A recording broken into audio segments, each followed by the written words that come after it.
Добър ден! Втората кола, която искам да ви представя в този канал е ето този Ford Kuga от 2011 година. Двойка дизел, 140 коня, ръчни скорости, 4x4. Колата е на 235 000 км. Бих казал доста добро състояние, нали, за годините и за километрите си. Отвънка има минимални забележки, отвътре също е много запазена. Както виждате, дори не съм я мил нещо основно, само я изплакнах, нали, да падне прахта. Дори не съм свалил още куфара отгоре, който е на багажника. Това е колата като цяло, има теглич. Сега ще ви покажа основните забележки на колата. Ето тук има една много малка, която мисля, че въобще няма нужда да коментираме. Тук е имало някакъв лек удар ето на тази врата, обаче не е оправен очевидно и съответно иначе вратата си е добре като цяло, канта е много добре, нали, тук всичко си е окей. Нещо е чукнато, може би задрано, да знам, но тази врата е хубаво да се боядиса, дали частично, дали на преливка. Джантите са хубави, 17-ки, от тук всичко е наред, така. Предната броня, капак, всичко е в, бих казал, много добро състояние. Има нужда от едно детайлно измиване и може би от полиране. И фактически основната забележка на колата, нали, по купето е ето тук, това нещо. Натиснато е, предният собственик може би някъде е давал на заден, в нещо се, нали, ударил, да го знам. От моята гледна точка това нещо излиза с PDR, може да се изпъне почти до максимум и после една боя само на този панел и става като ново. Както виждате, дори още няма нещо тръгнало, ръжда или нещо такова. Това прозорец сигурно ще трябва да се демонтира и да се изпъне. Но това е нещо много дребно, това е козметика, нали? Не е някакъв тежък удар и така нататък. Да ви я покажа освен вътре колата. Ето това представлява полукожен салон. Бих казал като цяло в доста добро състояние. Единствено, разбира се, на шофьорската седалка ето тук има захабено, като това нещо може да се смени, това и това парче и става като чисто нова. Иначе седалката нагоре е окей. Трябва да се изчисти. Тук тази седалка също е окей. Волана за тези километри също е доста добре. Нали, има нужда от почистване, пак казвам, колата не съм я чистил. Ето го задния салон, има нужда от пране, защото, нали, тук е бялото леко захабено, обаче няма скъсано, има детско столче. Като цяло е доста добре. Тавана също е много добре, рейлинги, всичко си има колата. Има преден и заден парктроник. Ето тук също явно от товарене и разтоварване има леки следи, нали, деруги, но според мен лично това няма смисъл да се пребоядисва, защото тази броня като цяло е добре, нали, цвета си е на колата точния, няма никакъв смисъл да се рискува да се пребоядисва, при положение, че може ето да се купи една много хубава декоративна алуминиева лайсна, която е предпазна лайсна, точно да предпазва от такова надиране, която реално ще покрие съществуващите дръскотини и ще пази от нови, нали? Хем ще стане по-красиво, хем функционално. Така, както казах, има заден парктроник колата. Това стопче тук е пукнато, не е от удар, масов проблем на тия куги. Задните стопове се пукат всичките, в случая само този е така. Нали, скъпички са втора употреба, обаче ще го смена преди продажбата със сигурност. Други забележки, честно казвам, аз не се сещам. Много е удобно, че има преден парктроник, особено, нали, за жена, за неопитен шофьор при тесни пространства. Помага много. Все пак колата е по-стара година, няма камера. Обаче пък това, което исках да ви споделя, мога при желание от клиента да добавя монтаж на модерно Android Audio, Android Multimedia с Android Auto, с CarPlay, с задна камера, с климатроник е колата, 6 степенна ръчна кутия, ето го бутона за парктроника, има темпомат, има мултиволан, като цяло нормалните стандартни екстри за кола от това поколение. И сега да преминем към съществената част, документацията на тази кола. Така, ето го малкият талон. Тук можете да си спрете видеото и да си видите вина, ако ви интересува. Така, ето го и последният тюф на колата. Тук колата е била с друг номер, защото, нали, тя е пререгистрирана от тогава, той е правен от предния собственик. Обаче можете да си спрете и да видите вина. Ето ви го вина. Така, същата кола. Гледаме тук на този документ. Така. 6.6.2025. Съответно имаме валиден тюф до 6.6.2027. Колата тогава е била на 217 000. Сега е на 235. Ето е сервизната книжка. Тук има адски много документи, няма да ги прелистам абсолютно всичките, да обърнем внимание на по-важните. И гледаме тук какво се случва. Маслото е сменяно за първи път 12-та година на 21 000 км. После 14-та на 37. После имаме 15-та година на 49. После имаме 2016 на 77. После отиваме на 2017 на 96 000. После отиваме така 2019 на 118, 2020 на 143, 2022 на 170, 2024 на 190, да знам, 8 ли е, 6 ли е това. И после отиваме 2025 година на 217 000 и после е сменено още веднъж, но не е отразено тук в книжката. Има отпред талонче до мотора, като отворя мотора ще ви го покажа. Така, това пак е другия документ от техническия преглед за газовете. Кок сертификат имаме. И сега гледаме, тук има фактури. Тази кола наистина е поддържана доста бих казал добре. Ето тук е правена, който иска може да си спре да гледа, нали? По-подробно. Правена е така наречената Грос инспекцион, което 10 години или 200 000 км, нали? Тук е сменен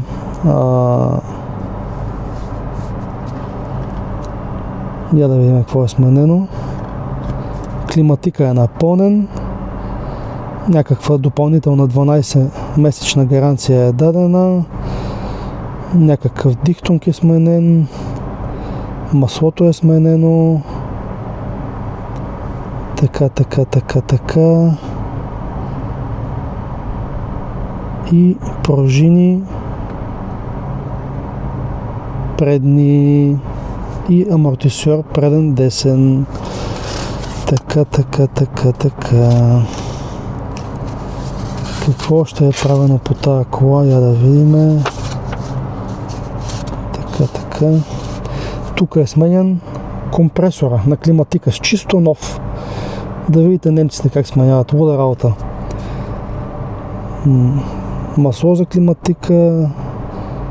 Така фреон. Общата стойност на този ремонт, това се случва 2025 година, 1009 евро. Сериозна работа за един климатик. Тук 2025 година отново са сменявани спирачни дискове, спирачни накладки, задни. 512 евро фактура. Така. При този грос инспекцион, който ви казах, е сменен ангренажния рамък комплект. Така че можете да не се притеснявате. Тая кола може да се каже, че е обслужена от до. Има тук всички документи, километрите се виждат, всичко е на лице. Колата за годините си, пак казвам, за километрите си, е една доста поддържана кола в общо много добро състояние, с дребни вътрешни и външни забележки, които могат да бъдат отстранени и колата да стане почти перфектна. Сега ви предлагам да запалиме и да чуем, за какво става дума. Така, местиме се отпред. Колата, е с безключово палене. Ето го ключето. Слагаме го тук.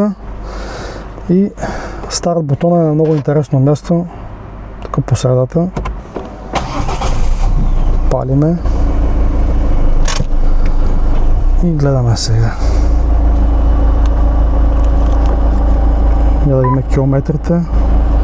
235 893.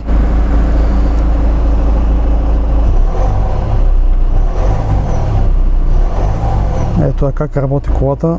Няма грешки по таблото.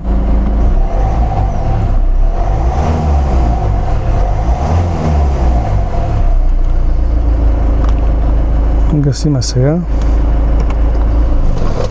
Тук забравих да ви покажа нещо интересно. Една готина функция, ако не сте запознати с модела, може би не знаете. Багажника се отваря веднъж, нормално. И още веднъж, като на американските коли.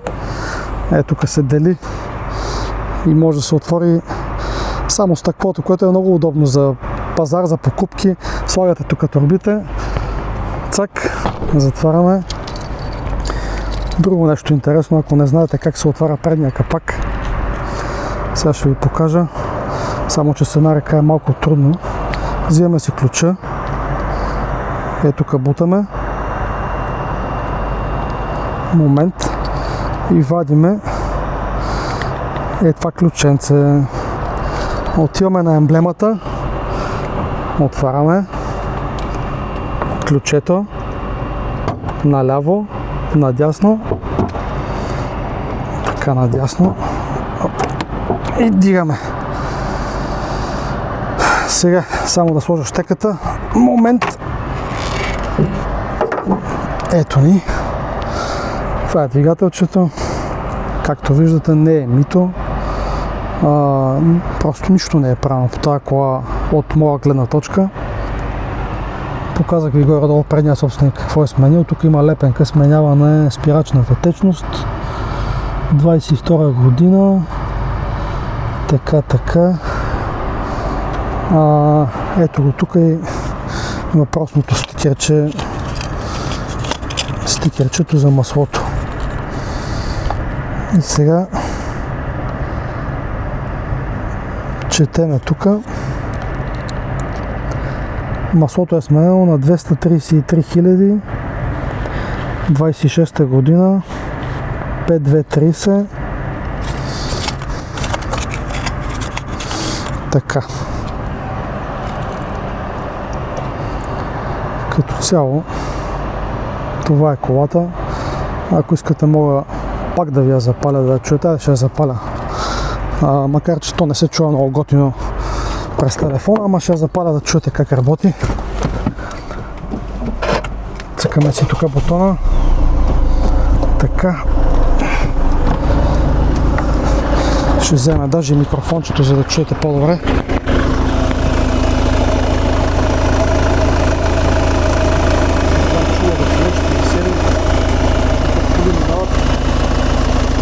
Но колата работи наистина доста меко, доста приятно.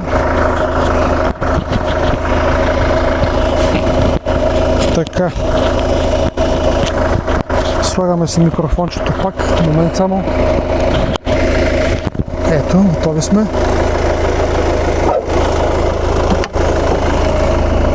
Затваряме капака.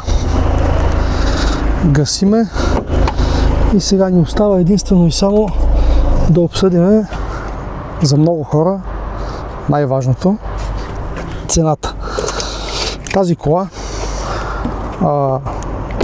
ви гарантирам, че на тия километри и в това състояние с тия екстри, ето виждате, и гумите не са лоши, и дисковете не са лоши, въобще, нали, в това състояние с тази документация е трудно намираема в България.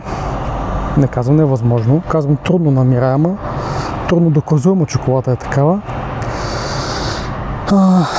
С всичките забележки, които ви показах, външните 2-3 забележки, състоянието, нали, което виждате на това видео, колата струва 4900 евро цена до България. С оправени забележки, което включва най-вече оправянето на ето тази тук раждичка от евентуален удар или да знам мястото какво. Оправянето на това пукнатия стоп и ето това нещо. Цената е 4500 евро. С всичките тия забележки оправени, полирана и, нали, приведена във външен вид, може да се каже близък до перфектен. Ако вече искате, нали, малко повече да се поглезиме и да оправим тази седалка и примерно да се сложи Android мултимедия с камера и така нататък, вече цената отива на 5900 евро. Пак това е крайна цена до България.